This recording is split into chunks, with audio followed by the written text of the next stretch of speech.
ನೀವು ಉತ್ತರ ಕರ್ನಾಟಕದ ರಾಜಕಾರಣಿಗಳು ಅಲ್ಲೇ ಇತ್ಕೊಂಡು ಅಭಿವೃದ್ಧಿ ಮಾಡಿದ್ರೆ ಆಗ್ತದೆ, ನೀವು ಬೆಂಗಳೂರಿಗೆ ಬಂದ್ಬಿಡ್ತೀರಿ.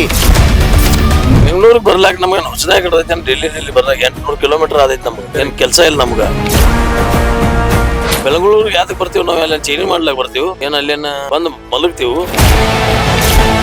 ಅಭಿವೃದ್ಧಿಗೆ ಅನುದಾನ ಸಿಗ್ತಾ ಇಲ್ಲ. ಮತ್ತೆ ಇಲ್ಲೇ ಕೂತ್ರೆ ಅನುದಾನ ಸಿಗ್ತಾರ? ಇಲ್ಲೇ ಕೂತಿದ್ರೆ ನಾವು ಸಾಯ್ತೀವಿ.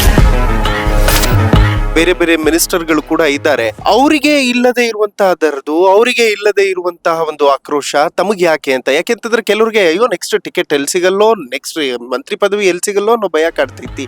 ಇಷ್ಟೆಲ್ಲಾ ಸಲ ನಮ್ಗೆ ಓಟ್ ಹಾಕಿದಾರಲ್ಲ ಜನ. ಅವ್ರಿಗೆ ನಾವು ಏನು ಮಾಡದೆ ಹೋಗಿದ್ರೆ ನಮ್ಮನ್ನ ತಗೊಂಡ್ ಅವ್ರಿಗೆ ಏನ್ ಮಾಡುದಿದೆ? ಒಳ್ಳೆಯವ್ರು ಇದ್ರು ಅಂದ್ರೆ ನಾವು ಇಂಡಿಪೆಂಡೆಂಟ್ ನಿಂತರೂ ನಮ್ಗೆ ಓಟ್ ಹಾಕ್ತಾರೆ. ನಾವೆಲ್ಲ ಏನ್ ದರೋಡಿಕೋರರು, ಕಿಶೆ ಹೊಡೆಯವರು ಇದ್ದೀವಿ ಅಂದ್ರೆ ನಮ್ಗೆ ಓಟ್ ಹಾಕ್ತಾರ ಜನ? ಅಧಿಕಾರಿಗಳು ನಾವು ಹಾಳಾಗ್ತಾ ಇದ್ದೀವಿ. ನಾ ಏನ್ ನನ್ನ ಮನೆಗೆ ಹೊಲ ಮನಿ ಕೇಳ್ತಾ ಇದ್ದೀನಿ. ನನ್ನ ಮತಕ್ಷೇತ್ರಕ್ಕೆ ಅಭಿವೃದ್ಧಿ ಸಲುವಾಗಿ ಹೋರಾಟ ಮಾಡ್ತಾ ಇದ್ದೀನಿ. ಕಲಾಪದಲ್ಲಿ ಕಣ್ಣೀರು ಹಾಕಿ ಕೇಳುವಂತಹ ಪ್ರಸಂಗ ಬರುತ್ತೆ ಅಂತ. ಬೇಡಪ್ಪ, ರಾಜಕಾರಣ ಬೇಡ ಅಂತೇಳಿ ಈ ವ್ಯವಸ್ಥೆಗೆ ಬಂದಿದೀವಿ ನಾವು. ಎಲ್ಲಿಯೂ ಆದ್ರೂ ಮರ್ಯಾದೆ ಸಿಗ್ತಿಲ್ಲ ಅನ್ನುವಂಥದ್ದೊಂದು ಮರ್ಯಾದೆನೇ ಇಲ್ಲದ ಜಾಗದಲ್ಲಿ ಯಾಕೆ ಹೋಗ್ಬೇಕು? ಒಂದು ಎದುರಿಗೆ ನಿಂತು ನಮಸ್ಕಾರ ಮಾಡ್ರೆ ನಮಸ್ಕಾರ ಮಾಡಲ್ಲ ಕೆಲವು ಮಂತ್ರಿಗಳು. ಯಾವುದೋ ಒಂದು ಅನುದಾನ ಕೇಳಕ್ ಹೋದಾಗ ಇಲ್ಲಪ್ಪ ಈಗ ರೊಕ್ಕಿಲ್ಲ, ನೋಡೋಣ ಮುಂದೆ ನೋಡೋಣ. 7-8 ವರ್ಷ ಆಯ್ತು ತಾಲೂಕಾ ಘೋಷಣೆ ಮಾಡಿ. ನಮ್ಮ ತಹಶೀಲ್ದಾರ್ ಆಫೀಸ್ನು ಬಾಡಿಗೆ ಇದರಲ್ಲಿದೆ, ಸಬ್ ರಿಜಿಸ್ಟರ್ ಆಫೀಸ್ ಬಾಡಿಗೆಯಲ್ಲಿದೆ. ಎಲ್ಲಾ ಇಲಾಖೆಗಳು ಬಾಡಿಗೆಯಲ್ಲಿ ತಗೊಂಡು ನಾವು ತಾಲೂಕಾ ನಡೆಸ್ತಾ ಇದ್ದೀವಿ. ಮಗಳನ್ನ ಕಳ್ಕೊಳ್ತೀರಿ, ಅದ್ರ ಮಧ್ಯೆ ಈ ತರದ ನೋವು. ಮರ್ಯಾದೆಯಿಂದ ಬದುಕಲಿಕ್ಕೆ ಆಗ್ತಾ ಇಲ್ಲ. ಇದೇ ಮಾನಸಿಕ ನೋವು.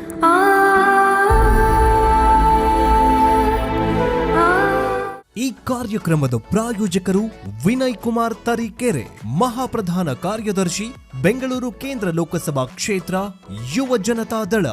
ಗೋಲ್ಡ್ ಲೋನ್ ಇಂಟ್ರೆಸ್ಟ್ ಎಷ್ಟು? 13,000 per month. ಅಭಯನಲ್ಲಿ ಇವತ್ತಿನ ಗೋಲ್ಡ್ ಪ್ರೈಸ್ ಚೆಕ್ ಮಾಡಿದ್ಯಾ? ಇಲ್ಲ. ಅಭಯನಲ್ಲಿ ಗೋಲ್ಡ್ ಸೇಲ್ ಮಾಡು, ಗೋಲ್ಡ್ ಇಂಟ್ರೆಸ್ಟ್ ಸೇವ್ ಮಾಡು. ಅಭಯ ಗೋಲ್ಡ್ ಬಯರ್ಸ್ 371 ಅವ್ರಿಗೆ ಆಗೋದ್ರಿಂದ ಅವ್ರಿಗೆ ಕೊಡ್ತಾ ಇದ್ದಾರೆ. ನಮಗೇನ್ ಅದ್ರ ಬಗ್ಗೆ ವಿರೋಧ ಇಲ್ಲ ಮತ್ತು ನಮಗ ಸಂತೋಷ ಇದೆ. ಆ ಭಾಗದ ಜನರು ಬೆಳಿಬೇಕು, ಮುಂದೆ ಬರಬೇಕು, ಅಲ್ಲಿ ಎಲ್ಲ ಮೂಲಭೂತ ಸೌಕರ್ಯಗಳು ಸಿಗಬೇಕು ಅನ್ನೋದೇ ನಮ್ಮ ಉದ್ದೇಶ. ಅದು ನಮಗೂ ಆ ನಿಟ್ಟಿನಲ್ಲಿ ನಮಗೂ ಕೊಡ್ರಿ ಅಂತೇಳಿ ನಮ್ಮ ಒತ್ತಾಯ. ಇಷ್ಟೇ ನಮ್ಮ ಬೇಡಿಕೆ, ವಿನಂತಿ. ನಾವು ಸರ್ಕಾರಕ್ಕೆ ನಮಗೂ ಕೊಡಿ. ನಾನು ಯಾವುದೇ ಸರ್ಕಾರ ಇರಲಿ, ಅದು JDS ಇರ್ಲಿ, BJP ಇರ್ಲಿ, ಆಮೇಲೆ ಕಾಂಗ್ರೆಸ್ ಇರ್ಲಿ, ಈಗ ಏನಾದ್ರು ಏನಾಗ್ತಾ ಇದೆ, ನಾನು ಮಾತಾಡಿರೋದ್ರಿಂದ ಸರ್ಕಾರದ ವಿರುದ್ಧ ಮಾತಾಡ್ತಾ ಇದ್ದಾರೋ ಅಥವಾ ಈ ತರ ನೀವು ಅದನ್ನ ಬಿಂಬಿಸ್ತಾ ಇದ್ದೀರಿ. ಅದೇನ್ ಬೇಕಾಗಿಲ್ಲ. ನಾನೇನು ಇದ್ದ ಫ್ಯಾಕ್ಟ್, ಸತ್ಯಾಂಶವನ್ನು ನಾನು ಜನರ ಮುಂದೆ ಇಡ್ತಾ ಇದ್ದೀನಿ. ನಾನೇನಲ್ಲಿ ನಾನು ಸೌಳು ಜೋಳ ಆಗಿದೆ ನಮ್ಮ ಭಾಗದಲ್ಲಿ, ಭೂಮಿ ಕೆಡ್ತಾ ಹೋಗ್ತಾ ಇದೆ. ಭೂಮಿ ಉಳಿದೇ ಹೋಗಿದ್ರೆ ನಾವಲ್ಲಿ ಕೆಲವೊಂದು ತಾಲೂಕದವರು ಬದುಕಲಿಕ್ಕೆ ಸಾಧ್ಯ ಇಲ್ಲ. ಆಮೇಲೆ ಕೃಷ್ಣಾ ನದಿಗೆ ನೀರು ಬೇಸಿಗೆಯಲ್ಲಿ 3 ತಿಂಗಳು ನೀರು ಬತ್ತಿ ಹೋಗ್ತಿದೆ. ಅವಾಗ ಮಹಾರಾಷ್ಟ್ರದವ್ರ ಜೊತೆಗೆ ಹೋಗುದು ನಾವು. ಈಗ ನಾನು 25 ವರ್ಷದಿಂದ ಹೋಗ್ತಾ ಇದ್ದೇವೆ, ಪ್ರತಿ ವರ್ಷ ಹೋಗ್ತೇವಿ. ಹೋಗಿ ಅವ್ರಿಗೆ ವಿನಂತಿ ಮಾಡ್ಕೊಳ್ಳೋದು, ಅವ್ರ ಕಾಲ್ ಬೀಳೋದು. ಅವ್ರು ನಮ್ಗಲ್ಲಿ ಅಷ್ಟು ರೆಸ್ಪೆಕ್ಟ್ ಕೊಡೋದಿಲ್ಲ, ಅಷ್ಟು ನಮಗೆ ಮಾನ್ಯತೆ ಕೊಡೋದಿಲ್ಲ. ಇದು ಪದೇ ಪದೇ ಆಗೋದ್ರಿಂದ ಒಂದು ಕಂಡೀಷನ್, ಅವ್ರಿಗೆ ನಮಗೆ ಒಂದು ಅಗ್ರಿಮೆಂಟ್. ಅವ್ರು ಹೇಳಿದಾರೆ, ನಾವು ಅವ್ರಿಗೆ ನೀರು ಕೊಡುದು ಅಲ್ಲಿ ಅಕ್ಕಲಕೋಟ ಮತ್ತು ಜತ್ತ ತಾಲೂಕಲ್ಲಿ ನಮಗ ಅವರು 2 TMC 2ರಿಂದ 3 TMC ಪ್ರತಿ ವರ್ಷ ಬೇಸಿಗೆಯಲ್ಲಿ ಮಾರ್ಚ್ ಏಪ್ರಿಲ್ ಮೇ ತಿಂಗಳಲ್ಲಿ ಕೊಡುದನ್ನು ಅಗ್ರಿಮೆಂಟ್ ಮಾಡೋದಾದ್ರೆ ಇದು ಪ್ರತಿ ಸಲ ನಾವಲ್ಲಿ ಹೋಗುದು. ಮತ್ತೆ ಅವ್ರಿಗೆ ಪ್ರತಿ ಸಲ 2ರಿಂದ 3 ಕೋಟಿ ರೂಪಾಯಿ ನಾವ್ ಅವ್ರಿಗೆ ದುಡ್ಡು ಕೊಡ್ಬೇಕು. ಆಮೇಲೆ ಅವ್ರು ನೀರ್ ಬಿಡ್ತಾರ. ಇದು ಮೊದಲೇ ನಡ್ಕೊಂಡ್ ಬಂದಂತದ್ದು. ನಾನು 5ನೇ ಬಾರಿಗೆ ಶಾಸಕರ ಪ್ರತಿ ವರ್ಷ ಹೋಗ್ತೇವೆ ನಾವ್ ಅಲ್ಲಿ. ಹೌದು. ನಾವು ಒಮ್ಮೆ ಎಲ್ಲಿ ಇಲ್ಲ, ಬೆಳಗಾಂ ಜಿಲ್ಲಾ ಎಲ್ಲ MLAಗಳು, ಪ್ರಭಾಕರ್ ಕೋರೆ ಅವರಾಗ್ಲಿ ಅಥವಾ ಶಶಿಕಲಾ ಜೊಲ್ಲೆ ಅವರಾಗ್ಲಿ, ಅಣ್ಣಾಸಾಬ್ ಜೊಲ್ಲೆ ಅವರಾಗ್ಲಿ, ಐವಳ್ಳಿ ಅವರಾಗ್ಲಿ, ಅವಾಗ ನಾವು ಡೋಂಗರ್ಗಾಂವ್, ಘಾಟಗಿ, ಆಮೇಲೆ ವೀರ್ ಕುಮಾರ್ ಪಾಟೀಲ್ರು, ಅವಾಗ ಅಲ್ಲಮ್ಮ ವೀರಭದ್ರಪ್ಪನವ್ರು ನಮ್ ನೀರಾವರಿ ಮಂತ್ರಿಗಳಿದ್ರು. ಅವಾಗೂ ಸಾಕಷ್ಟು ಸಲ ಹೋಗಿದೀವಿ. ಈಗೂ ಮೊನ್ನೆ ಹೋಗಿದೀವಿ. ಹೋಗೋದ್ರಿಂದ ನಮಗ್ ನೀರೇ ಬಿಡೋದಲ್ಲ ಅವ್ರು. ಆಮೇಲೆ ಅಲ್ಲಿ ಕುಡಿಲಿಕ್ಕೆ ನೀರಿಲ್ಲ, ದನಗಳಿಗೆ ಮೇವಿಲ್ಲ. ಆಮೇಲೆ ಅಲ್ಲಿ ನಾವೆಲ್ಲ ಕಬ್ಬ ಬೆಳೆಯೋರು, ರಿವರ್ ಬೆಲ್ಟ್ ಹ್ಮ್. ಅಲ್ಲಿ ಕಬ್ಬ ಎಲ್ಲಾ ಒಣಗಿ ಹೋಗಿದ್ರಿಂದ ಓಕೆ. ಸಾವಿರ ಲಕ್ಷಗಟ್ಲೆ ರೈತರು ಹ್ಮ್. ಲಾಸ್ ಆಗ್ತಿದೆ. ಹೌದು. ಇದನ್ನು ನಾವು 25 ವರ್ಷದಿಂದ ಇದು ಸಹಿತ ಹೋರಾಟ ಮಾಡ್ಕೊತ ಬಂದಿದೀವಿ. ಓಕೆ. ಇದಕ್ಕೂ ಯಾವ ಸರ್ಕಾರ ಮಾನ್ಯತೆ ಕೊಟ್ಟಿಲ್ಲ. ಹ್ಮ್ ಹ್ಮ್ ಹ್ಮ್. ಹ್ಮ್. Okay. ನಾನು ನಮ್ ಸರ್ಕಾರದ ವಿರುದ್ಧ ಅಷ್ಟೇ ಮಾತಾಡ್ತಾ ಇಲ್ಲ. ನಾನು ಬಿಜೆಪಿಯಲ್ಲಿ ಇದ್ದಿಲ್ಲ ಮೊದಲ. ಹೌದು, ಜನತಾ ಪಕ್ಷದಲ್ಲೂ ಇತ್ತು. ನಾನು ಜನತಾ ಪಕ್ಷದಲ್ಲೂ ಇದ್ನಿ, ಬಿಜೆಪಿಯಲ್ಲಿ ಇದ್ನಿ. ಈಗ ಬಿಜೆಪಿಯಲ್ಲಿ ಇದ್ದಾಗೂ ನಮಗೆ ಮಾನ್ಯತೆ ಸಿಕ್ಕಿಲ್ಲ. ಉತ್ತರ ಕರ್ನಾಟಕಕ್ಕೆ ಈಗ ನಾನು ಯಾವುದೇ ಸರ್ಕಾರ ಈಗ ವಿರೋಧ ಮಾಡ್ತೀನಿ ಅನ್ನೋ ಪ್ರಶ್ನೆ ಬರಲ್ಲ ಇಲ್ಲಿ. ಕರೆಕ್ಟ್. ಬಿಜೆಪಿಯಲ್ಲಿಯೂ ಇದ್ದಾಗೂ ನಾನು ಸಾಕಷ್ಟು ಕೂಗು ಮಾಡಿದ್ದೇನೆ. ನೋಡ್ರಿ, ಬಸವೇಶ್ವರ ಯಾತ್ ನೀರಾವರಿ ಸಲುವಾಗಿ ಹ್ಮ್. ಈ ಸರ್ಕಾರಕ್ಕೆ ನಾನು ದೋಷ ಆರೋಪ ಮಾಡ್ತಾ ಇಲ್ಲ. ಕರೆಕ್ಟ್. ಬಿಜೆಪಿ ಸರ್ಕಾರ ಇದ್ದಾಗೂ ನಮ್ಗ ವಾಟರ್ ಅಲೋಕೇಶನ್ ಮಾಡಿಕೊಡಿ, ಹ್ಮ್. ನಮ್ಗ ಅದೊಂದು ಲ್ಯಾಂಡ್ ಎಕ್ವಿಷನ್ ಮಾಡಿಕೊಡಿ.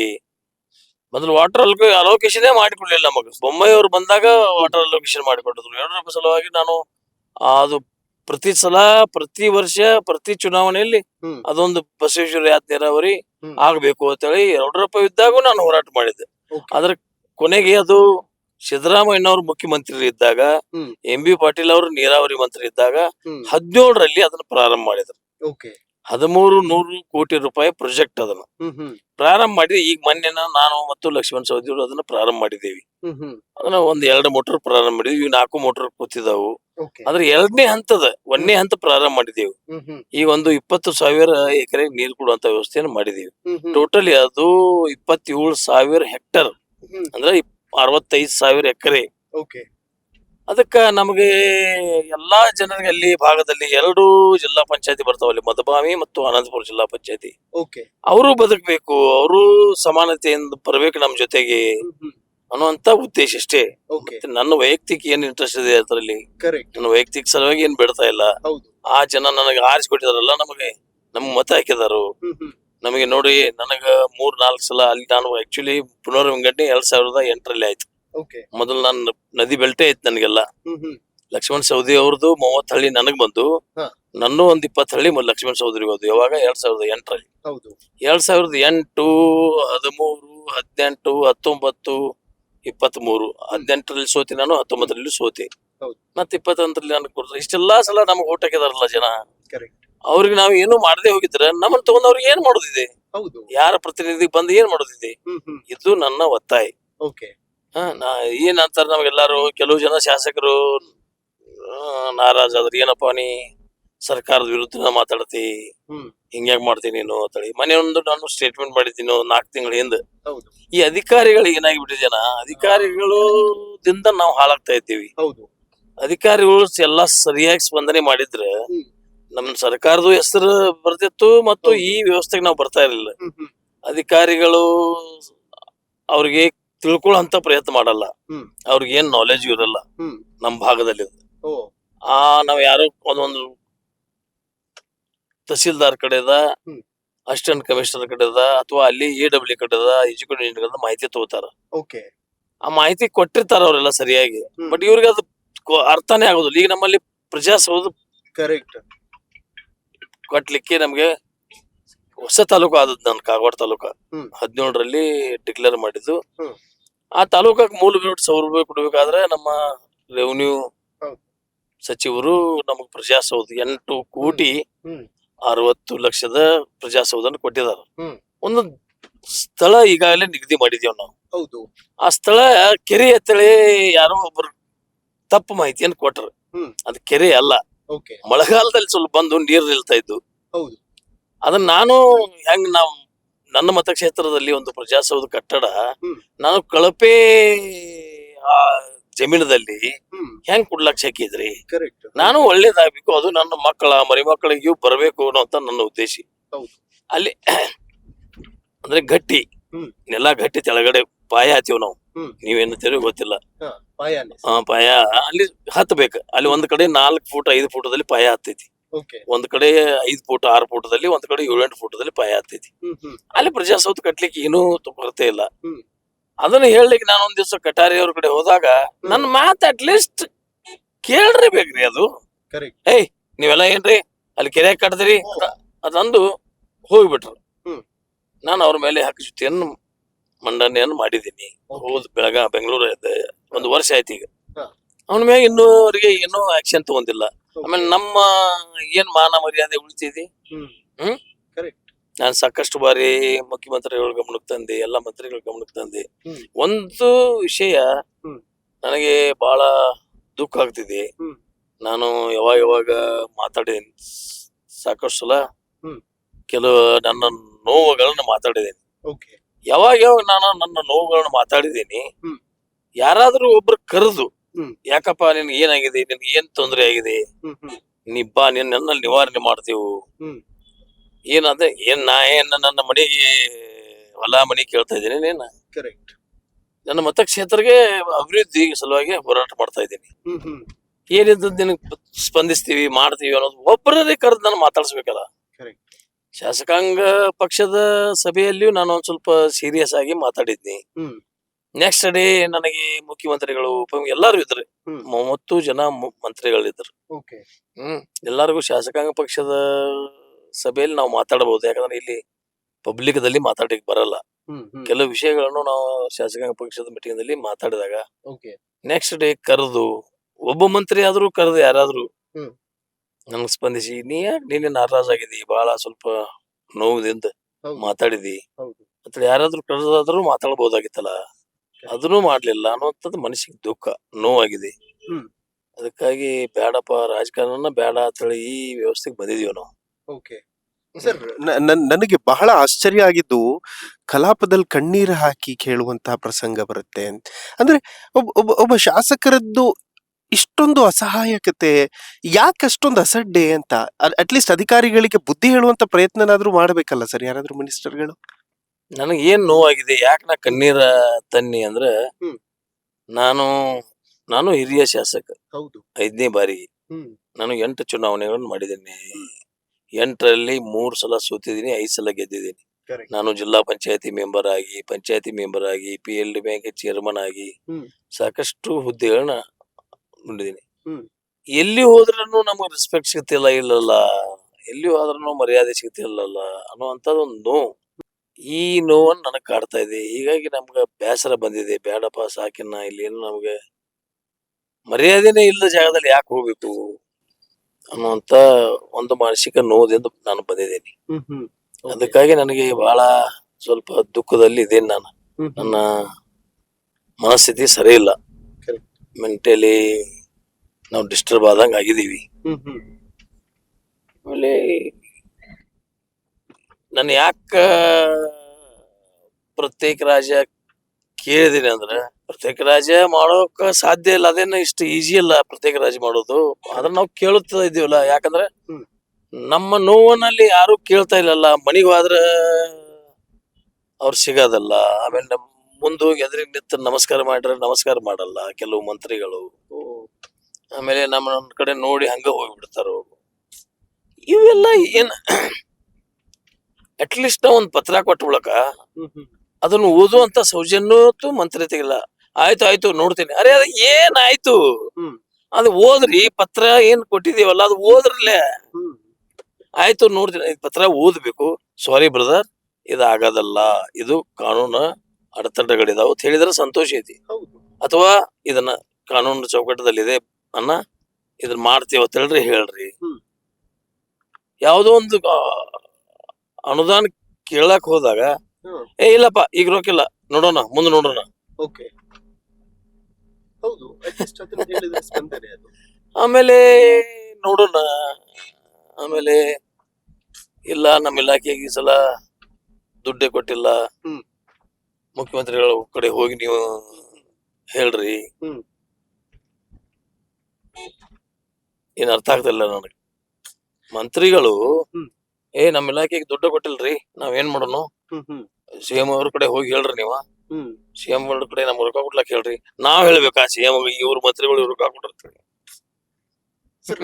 ನನಗೊಂದು ಪ್ರಶ್ನೆ ಸರ್, ಒಂದ್ ಕಡೆ ಮಗಳನ್ನ ಕಳ್ಕೊಳ್ತೀರಿ, ಅದ್ರ ಮಧ್ಯೆ ಈ ತರದ ನೋವು ಆದ್ರೂ ಕೂಡ ಆ ನೋವನ್ ಮನ್ಸಲ್ಲಿ ಇಟ್ಕೊಂಡು ಜನರಿಗೋಸ್ಕರ ಧ್ವನಿ ಎತ್ತುವಂತದ್ದು, ಈ ತರದ ನಾಯಕರಿಗೆ ಯಾಕೆ ಹೀಗೆ ಪದೇ ಪದೇ ಆಗ್ತಿದೆ ಅನ್ಯಾಯ? ನಿಜವಾಗಿ ನೋಡಿದ್ರ ನನ್ನ ಮಗಳ ತೀರ್ಕೊಂಡ್ ಬಳಕ ನಾನು ರಾಜಕಾರಣದಲ್ಲೇ ಬರಬಾರ್ದು. ಯಾಕಂದ್ರೆ ನನ್ಗೆ ಇರೋರು 2 ಹೆಣ್ಮಕ್ಳು, ಒಬ್ಬಳನ್ನ ಕಳ್ಕೊಂಡಿದೀನಿ. ಆದ್ರೆ ಜನ ನನ್ನ ಆರಿಸ್ಬಿಟ್ಟಿದಾರಲ್ಲ 5 ವರ್ಷದ ಅವಧಿಗೆ.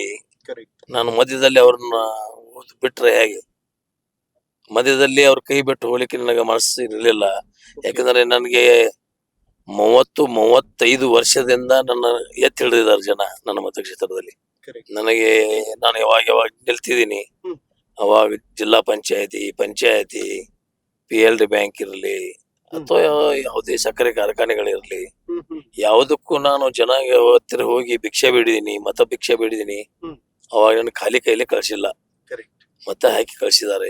ಈ ದುಃಖ ಅವ್ರನ್ನ ನಾನು ಕೈ ಬಿಟ್ರೆ ನನ್ನ ಫ್ಯಾಮಿಲಿಗಿಂತ ನನ್ನ ಮತದಾರರು ನನಗೆ ಶ್ರೇಷ್ಠ ಅಂತ ಬಯಸಿದ್ದೇನೆ. ನಾನು ಯಾವಾಗಲೂ ನನ್ನ ಮಕ್ಕಳ, ನನ್ನ ಹೆಂಡತಿಗಿಂತ ನನ್ನ ಮತದಾರ, ನನ್ನ ತಾಯಿ ತಂದೆಗಳು, ಅವರೇ ನನ್ನ ದೇವರು ಅಂತೇಳಿ ಭಾವನೆಯಿಂದ ಬದುಕಿದವನು ನಾನು. ನಮ್ಮ ತಂದೆಯವರು ರಾಜಕೀಯದಲ್ಲಿ ಇದ್ರು, ಅವರು MLA ನಿಂತು ಸೋತಿದ್ರು. ಅವರು ಜಿಲ್ಲಾ ಪಂಚಾಯತಿ ಮೆಂಬರ್ ಇದ್ರು. ಅವರು 25 ವರ್ಷ ಪಂಚಾಯತಿಯ ಚೇರ್ಮನ್ ಇದ್ರು. ಒಂದು ರಾಜಕೀಯ ಮನೆತನದಿಂದ ಬಂದವ್ರು ನಾವು. ನಾನು ಒಂದು ತತ್ವ ಸಿದ್ಧಾಂತದಿಂದ ರಾಜಕಾರಣ ಮಾಡ್ತಾ ಬಂದಿದ್ದೀನಿ. ಯಾವುದೋ ಇದ್ರೆ ನೇರವಾಗಿ ಯಾರಿಗೂ ಮಾತಾಡ್ತೇನೆ. ನನ್ನನ್ನು ಜನ 5 ಬಾರಿಗೆ ಆರಿಸಿಕೊಡ್ಲಿಕ್ಕೆ ನನ್ನ ನೇರವಾದ ಮಾತು ಮತ್ತು ಸ್ಪಷ್ಟ ಮಾತದಿಂದಲೇ ನನಗೆ ಬಹಳ ಲೈಕ್ ಮಾಡ್ತಾ ಇದ್ದಾರೆ ಜನ. ಯಾಕಂದ್ರೆ ನಾನು ಮುಚ್ಚಿ ಮಾಹಿತಿ ಇಡೋದ್ರ, ನೀವೇನ್ರಿ ತಪ್ಪು ಮಾಡಿದ್ರೆ ನಿಮ್ ಮುಂದೆ ತಪ್ಪಿದೆಪ್ಪ, ನಿಂದ ಈ ತರ ಮಾಡ್ತಾ ಬೇಡ, ಹೋಗ್ಬೇಡ್ತೀನಿ.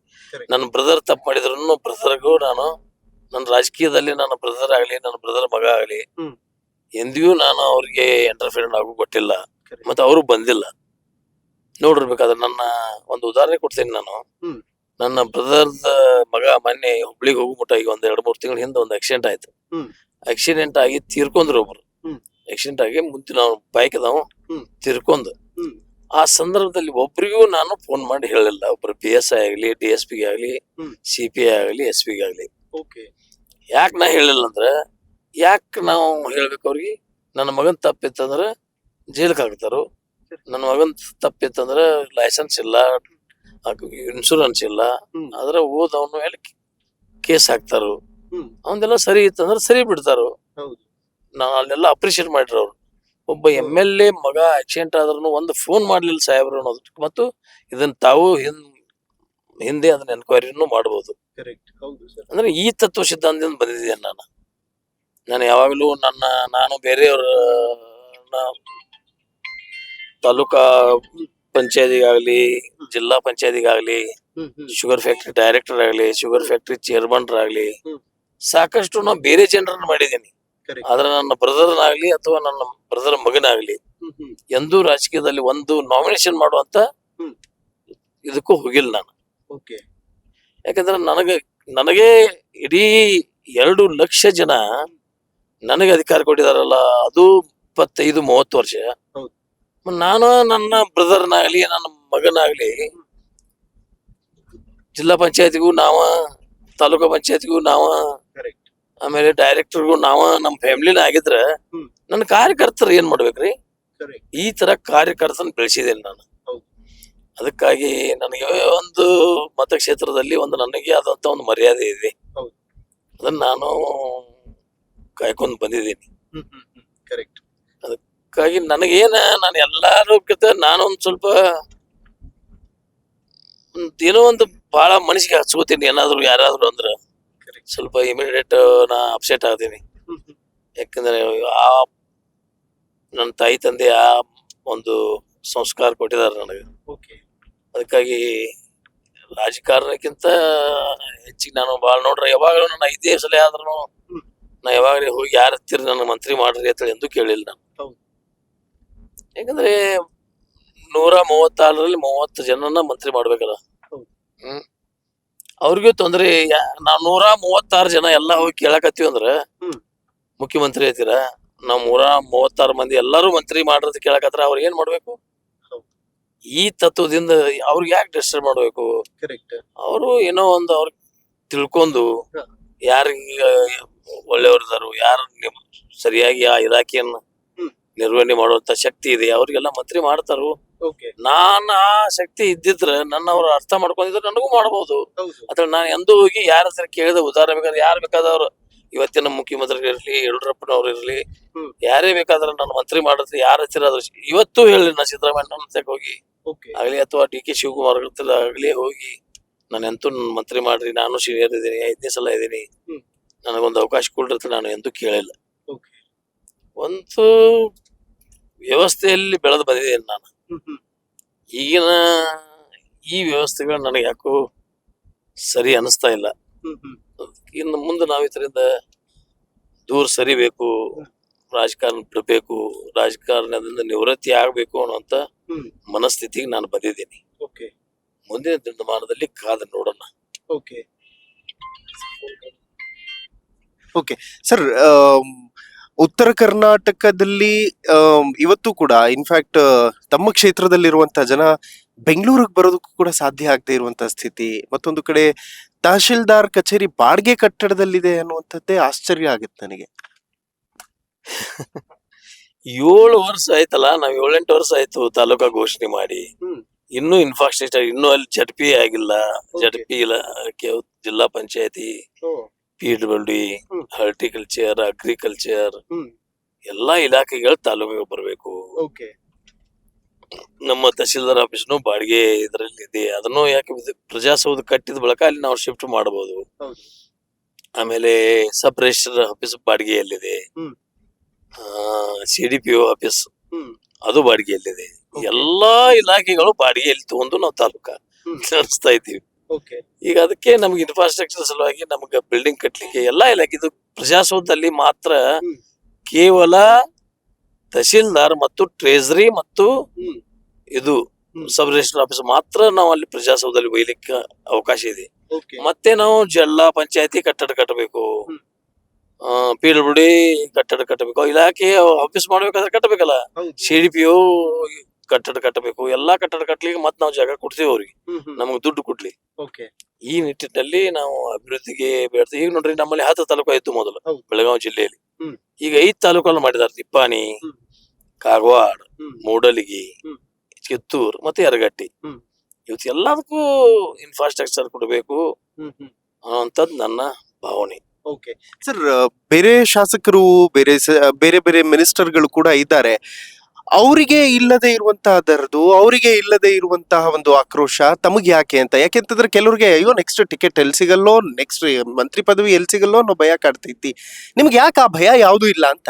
ಸರಿ ಇದೆ. ಎಲ್ಲಾರು ಯಾಕೆ ಹೆದರ್ತಾರಂದ್ರ, ಮುಂದಿನ ಸಲ ನಮಗ ಟಿಕೆಟ್ ಕೊಡಲ್ಲ ಸಾಹೇಬರು, ನಾವೇನಾದ್ರು ಮಾತಾಡ್ರ ಮುಂದಿನ ಸಲ ನಮಗ್ ಮಂತ್ರಿ ಮಾಡಂಗಿಲ್ಲ, ಆಮೇಲೆ MLA ತಿರುಗಿ ಹೋದ್ರೆ ಕೆಲಸ ಮಾಡಂಗಿಲ್ಲ ಅನ್ನುವಂತ ಎಲ್ಲಾರು ಅನ್ಸ್ತಾರ. ಸ್ವಲ್ಪ ಪಾಪ ಅವ್ರಿಗೂ ನೋವುಗಳಿದಾವ್. ನಮ್ಮ ಹತ್ತಿರ ನಾವು ಚಾ ಕುಡ್ಕೋತ ಕೂತಿರ್ತೀವಲ್ಲ ಲಾಂಚ್ದಲ್ಲಿ, ಅವಾಗ ಮಾತಾಡ್ತಿರ್ತಾರ, ನಿನ್ನ ಧೈರ್ಯ ಇದ್ದಂಗ ನಮಗ್ ಧೈರ್ಯ ಇಲ್ಲಪ್ಪ, ನೀ ಮಾತಾಡ್ತಿ, ಎಲ್ಲಾರು ರಾಜಕೀಯವಾಗಿ ಆಗ್ಲಿಕ್ಕೆ ಆಗಲ್ಲ ಅಂತೇಳಿ ಎಲ್ಲಾರು ಹೇಳ್ತಾರ. ಎಲ್ಲಾರು ನೋವಿದೆ ಎಲ್ಲರಿಗೂ ಒಳಗಡೆ, ಬಟ್ ಮಾತಾಡಲ್ಲ. ಅವ್ರ ಒಮ್ಮೆ ಏನಂತಾರ, ನಾವು ಮೊದಲನೇ ಸಲ ಬಂದಿದೀವು, ನಾವ್ ಹೆಂಗ್ ಮಾತಾಡ್ಲಿಕ್ಕೆ ಆದಿದೆ. ಕೆಲವು ಮಂದಿ ಇಲ್ರಿ, ಅವ್ರ ಮುಂದೆ ಹೋಗಿ ನಾವು ನಿಲ್ಲಲಿಕ್ಕೆ ಹೆದರ್ತೀವಿ ಅನ್ನುವಂಥದ್ದು ಅವ್ರು ಎಲ್ಲಾರು ಇದೆ. ನಾನೇನ ರಾಜಕಾರಣ ನಾವ್ ಒಳ್ಳೇದ್ ಮಾಡಿದ್ರೆ ನಮಗ್ ಜನ ನೋಡ್ರಿ, ನಾವ್ ಒಳ್ಳೆಯವ್ರು ಇದ್ರು ಅಂದ್ರೆ ನಾವ್ ಇಂಡಿಪೆಂಡೆಂಟ್ ನಿಂತ್ರನು ನಮ್ಗೆ ಓಟ್ ಹಾಕ್ತಾರ. ನಾವ್ ಒಳ್ಳೆಯವ್ರು ಇದ್ದೀವಿ ಅಂದ್ರೆ, ನಾವ್ ಕೆಟ್ಟವ್ರು ಇದ್ದೀವಿ ಅಂದ್ರೆ ಓಟ್ ಹಾಕಲ್ಲ. ನಾವೆಲ್ಲ ಏನ್ ದರೋಡಿಕೋರು, ಕಿಶೆ ಹೊಡೆಯವರು ಇದ್ದೀವಿ ಅಂದ್ರೆ ನಮ್ಗೆ ಓಟ್ ಹಾಕ್ತಾರ ಜನ? ಇಲ್ಲ. ನನಗೆ 5 ಸಲ ಆರ್ಚಿ ಬಂದೇನೆ ಅಂದ್ರೆ ನನ್ನ ಹತ್ತಿರ ಏನಾದ್ರು ಅದು ಇರ್ಬೇಕಲ್ಲ. ನಮ್ಮಲ್ಲಿ ಇದ್ದಾಗ ಓಟ್ ಹಾಕ್ತಾರಲ್ಲ. ಒಬ್ಬ ಪಂಚಾಯತಿ ಮೆಂಬರ್ ಮತ್ತೊಮ್ಮೆ ಪಂಚಾಯತಿ ಮೆಂಬರ್ ಆಗಲ್ಲ. ಎಲ್ಲ ಇದೆ. ನಾನು ಅದಕ್ಕೆ ಎಲ್ಲ ನನ್ನ ಸ್ಪಷ್ಟವಾದಿ, ನನ್ನ ಮತಕ್ಷೇತ್ರವನ್ನು ನಾನು ಕಾಯ್ಕೊಂಡ್ ಕೂತ್ರ ಎಲ್ಲಾರು ಬರ್ತಾರ ನಮ್ಮ ಮತ್ಯಾಗ. ನನ್ನ ಮತಕ್ಷೇತ್ರ ಗಟ್ಟಿ ಉಳ್ಸ್ಕೊಂಡಿದ್ ನಾನಂದ್ರ ವಿಧಾನ ಪರಿಷತ್ ಸದಸ್ಯರು ಓಟ್ ಹಾಕತ್ರ ಬರ್ತಾರ, ಸಂಘ ಸಂಸ್ಥೆ ಸಲುವಾಗಿ. MP ಅವರು ಬರ್ತಾರ, ನನಗೆ ಓಟ್ ಹಾಕ್ಸ್ಬಾ ನಿನ್ನ ಮತಕ್ಷೇತ್ರದಲ್ಲಿ ಅಂತೇಳಿ. ನನ್ನ ಮತಕ್ಷೇತ್ರ ಗಟ್ಟಿ ಇಟ್ಕೊಂಡು ಕೂತಿದ್ ನಾನು, ಎಲ್ಲಾರು ಬರ್ತಾರ ನಮ್ಮ ಮತಗಳು. ಇದು ನನ್ನ ಭಾವನೆ. ಜನ ನನ್ನ ಹತ್ರ ಇದ್ದಂದ್ರ ನಾವ್ ಎಲ್ಲಾರು ನಮ್ಮ ಮತ್ಯಾಗ ಓಡಿ ಬರ್ತಾರ. ಜನ ನಮ್ಮ ಮತ್ಯಾಗ ಇಲ್ಲಾಗಿರಂದ್ರ ಬಿಡ ಅವತ್ತಾಗ ಏನಿಲ್ಲ, ಒಂದ್ 10 ಮಂದಿ ಕೇಳಲ್ಲ ಯಾರು ಅಂತ ಹೇಳಿ ನಮ್ ನೆಗ್ಲೆಕ್ಟ್ ಮಾಡ್ತಾರ. ಅವನ ತ್ಯಾಗ ವಜನ್ ಐತಿಪಾ, ಹೇಳ್ರಿ ಇಡೀ ಮತಕ್ಷೇತ್ರ ಕೇಳ್ತೈತಿ ಅನ್ನುವಂಥದ್ದು ಇದ್ರೆ ಎಲ್ಲಾರು ಓಡಿ ಬರ್ತಾರ ನಮ್ಮ ತ್ಯಾಗ. ಉತ್ತರ ಕರ್ನಾಟಕ ಪ್ರತ್ಯೇಕ ರಾಜ್ಯದ ಕೂಗಿನ ವಿಚಾರವಾಗಿ ತುಂಬಾ ಜನ ಲೇವಡಿ ಮಾಡ್ತಿರೋದೇನು ಅಂತಂದ್ರೆ, ನೀವು ಉತ್ತರ ಕರ್ನಾಟಕದ ರಾಜಕಾರಣಿಗಳು ಅಲ್ಲೇ ಇದ್ಕೊಂಡು ಅಭಿವೃದ್ಧಿ ಮಾಡಿದ್ರೆ ಆಗ್ತದೆ, ನೀವು ಬೆಂಗಳೂರಿಗೆ ಬಂದ್ಬಿಡ್ತೀರಿ, ಹಂಗಾಗಿ ಅಭಿವೃದ್ಧಿ ಆಗ್ತಿಲ್ಲ ಅಂತಾರೆ. ಬೆಂಗಳೂರಿಗೆ ಬರ್ಲಾಕ ನಮ್ಗೆ ಹೊಸದಾಗಿ ಕಟ್ಟದೈತಿ. ಡೆಲ್ಲಿ ಬರ್ಲಾಕ 800 ಕಿಲೋಮೀಟರ್ ಆದೈತಿ. ನಮ್ಗ ಏನ್ ಕೆಲ್ಸ ಇಲ್ಲ ನಮ್ಗ. ಇಲ್ಲಿ ಎಲ್ಲಾ ಇದು ಮಾಡ್ಬೇಕು. ಬೆಂಗಳೂರಿಗೆ ಯಾವ್ದಕ್ ಬರ್ತೀವಿ ನಾವ್ ಎಲ್ಲ ಚೇಂಜ್ ಮಾಡ್ಲಾಕ್ ಬರ್ತೀವಿ ಕರೆಕ್ಟ್. ಏನ್ ಅಲ್ಲೇನ ಬಂದ್ ಮಲಗ್ತೀವಿ ಹ್ಮ್. ಅಲ್ರಿ ಒಂದ್ ಆಫೀಸ್ ಇಂದ ಒಂದ್ ಆಫೀಸ್ಗೆ ಹೋಗಿ ಒಂದ್ ದಿವ್ಸದಲ್ಲಿ ಒಬ್ರಿಗೆ ಭೇಟಿಯಾಗಿ ಒಂದ್ ಕೆಲಸ ಆಗೋದಲ್ಲ ನಮಗ್ ಒಂದ್ 4-5 ದಿವ್ಸ ನಿತ್ರ ಹ್ಮ್. ಅಲ್ಲೆಲ್ಲ ನಿಲ್ಬೇಕಾದೈತಿ. ಒಂದ ದಿವ್ಸ ಬೆಳಿಗ್ಗೆ ಬಂದ್ ಸಾಯಂಕಾಲ ಹೋಗ್ಲಿಕ್ಕೆ ಆಗೋದಲ್ಲ. ಹೌದು. ಇವೆಲ್ಲಾ ಮಾಡ್ಕೊ ಎಲ್ಲಿ ಪಾರ್ಕಿಂಗ್ ನೋಡುದು. ಆಮೇಲೆ ಇಷ್ಟೆಲ್ಲಾ ಮಾಡಾಕಾಗಿ ನಾವು ನಮ್ಮ ಅಭಿವೃದ್ಧಿಗೆ ಹಣ ಕೊಡ್ಲಿಲ್ಲ ಅಂದ್ರೆ ಇಲ್ಲಿ ಕೂತ್ ನಮ್ಗೆ ಹಣ ಕೊಡ್ತಾರ? ಹೌದು. ನಮ್ಮ ಊರಲ್ಲಿ ಕೂತು ನಾವು ಕೂತೀವಿ ಅಂದ್ರೆ ಹಣ ಯಾರು ಬಂದ ರಾಜುಕಾಗಿ ನೀ ಬಾರಪ್ಪ ಅಂದ್ರೆ ಹಣ ಕೊಡ್ತಾರ ನಮ್ಗಲ್ಲಿ.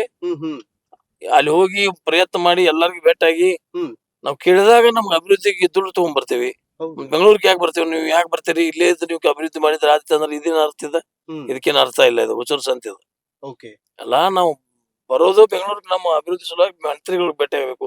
ಅಲ್ರಿ ಮಂತ್ರಿಗಳಿಗೆ ಭೇಟಿಯಾಗಿ ಇಷ್ಟೆಲ್ಲಾ ನಿಂತು ಹೋರಾಟ ಮಾಡಿದ್ರು ನಮ್ಗ ಅಭಿವೃದ್ಧಿಗೆ ಅನುದಾನ ಸಿಗ್ತಾ ಇಲ್ಲ. ಮತ್ತೆ ಇಲ್ಲೇ ಕೂತ್ರೆ ಅನುದಾನ ಸಿಗ್ತಾರ? ಇಲ್ಲೇ ಕೂತಿದ್ರೆ ನಾವು ಸಾಯ್ತೇವೆ.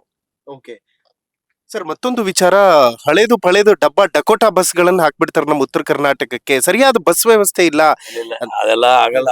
ಎಲ್ಲ ಬಸ್ಗಳೆಲ್ಲ ನಾವು ತಗೊಂಡಿಲ್ಲ. ಆ ಸರ್ಕಾರ ಬಿಜೆಪಿ ಸರ್ಕಾರ ಇದ್ದಾಗ ಬಸ್ಗಳು ತಗೊಂಡಿಲ್ಲ. ಈಗ ನಾವು 700 ಬಸ್ಗಳು ವಾಯುವ್ಯ ಕರ್ನಾಟಕ ರಸ್ತೆ ಸಾರಿಗೆ ತಗೋತಾ ಇದೀವಿ. ಅದು ಕಲ್ಯಾಣ ಕರ್ನಾಟಕ ಇರ್ಲಿ, ವಾಯುವ್ಯ ಕರ್ನಾಟಕ ಇರ್ಲಿ, KSRTC ಇರ್ಲಿ, ನಡೆಯುವ ಮುಂದ ಪಾರ್ಕಿಂಗ್ ನಡೆಯುವ ಎಲ್ಲಾರ್ನು ನಾವು ಈಗ ನಮ್ಮಲ್ಲಿ 700 ಬಸ್ ತಗೋತಾ ಇದೀವಿ. ಆಮೇಲೆ ಬಸ್ ಮೊದಲು ಬಹಳ ದಿವಸದಿಂದ ಬಸ್ ತಗೊಳ್ ಕಾರಣಕ್ಕಾಗಿ ಎಲ್ಲಾ ಬಸ್ಗಳು ಹಳಿವಾಗೋಣ ಮತ್ತದ. ಈಗೆಲ್ಲ ನಮ್ಮಲ್ಲಿ ವಾಯು ಕರ್ನಾಟಕದಲ್ಲಿ 5,000 ಬಸ್ ಇದಾವು. 5,200 ಬಸ್ದಲ್ಲಿ 4,000 ಬಸ್ 12 ಲಕ್ಷಕ್ಕಿಂತ ಮೇಲ್ಪಟ್ಟು ಓಡಿದಾವು. ಆಮೇಲೆ ಅವನ್ನ ಡೆಮಾಲಿಷ್ ಮಾಡ್ಬೇಕೀಗ. ಆಮೇಲೆ ನಾವು 4,000 ಬಸ್ ತಗೊಳಕ್ ನಮ್ಗೆ ಅಷ್ಟು ಪರಿಸ್ಥಿತಿ ಬೇಕಲ್ಲ. ಅದಕ್ಕೆ ಹಂತವಾಗಿ ಬಸ್ ತಗೊಳ್ಳುವಂತ ವ್ಯವಸ್ಥೆ ಮುಂದಿನ ದಿನಮಾನದಲ್ಲಿ ಮಾಡ್ತೀವಿ. ಅದೇನ ಅದಕ್ಕೆ ಹೆಚ್ಚಿಗೆ ಪ್ರಾಬ್ಲಮ್ ಬರಲ್ಲ.